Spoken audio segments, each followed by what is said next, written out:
Introducing Growth Guarantee Homes from MP Developers. Trust forever.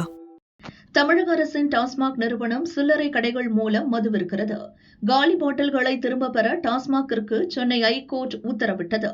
அதன் அடிப்படையில் மது பாட்டில் விற்கும் போது ₹10 கூடுதலாக வசூலிக்கப்படுகிறது. கடைகளில் காலி பாட்டிலை திரும்ப கொடுத்ததும் ₹10 திரும்ப வழங்கப்படுகிறது. இந்த பணியால் தங்களுக்கு கூடுதல் பணிச்சுமை ஏற்படுகிறது. காலி பாட்டில் திரும்ப பெறுவதை கைவிட வேண்டும் என டாஸ்மாக் பணியாளர்கள் கோரிக்கை விடுத்து வருகின்றனர்.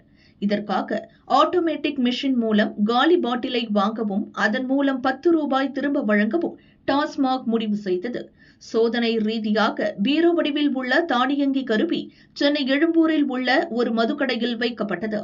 அந்த கருவி பாட்டிலை தானாகவே உள்ளே எடுத்துக் கொள்ளும். பின்னர் ஆன்லைன் மூலம் வங்கி கணக்கிற்கு காலி பாட்டிலுக்கான தொகை செலுத்தப்படும். பெரும்பாலான டாஸ்மாக் கடைகள் போதிய இடவசதி இல்லாமல் குறைந்த சதுர அடியில் இயங்கி வருகின்றன. அந்த கடைகளில் பீரோ வடிவிலான தானியங்கி கருவிகளை வைக்க இடமில்லை. குறைந்த இடவசதியுடன் தினமும் ₹10 லட்சம் மேல் மது வகைகள் விற்பனையாகும் கடைகளுக்கு வேறு திட்டம் உள்ளது. ஃபாஸ்ட் ஸ்கேனர் எனப்படும் கருவி மூலம் அங்கே நேரடியாக வாகனங்களில் காலி பாட்டில்கள் வாங்கப்பட உள்ளன. இது சென்னை திருவல்லிக்கேணி மற்றும் எழும்பூரில் தலா ஒரு கடையில் சோதனை ரீதியாக வைக்கப்பட்டு பாட்டில்கள் வாங்கப்படுகின்றன.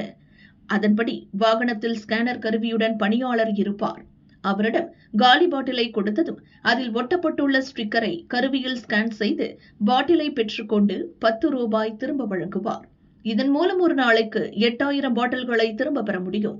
வாகனத்தில் சேகரிக்கப்படும் காலி பாட்டில்கள் டாஸ்மாக் நியமிக்கும் ஒப்பந்ததாரர்களிடம் வழங்கப்படும்.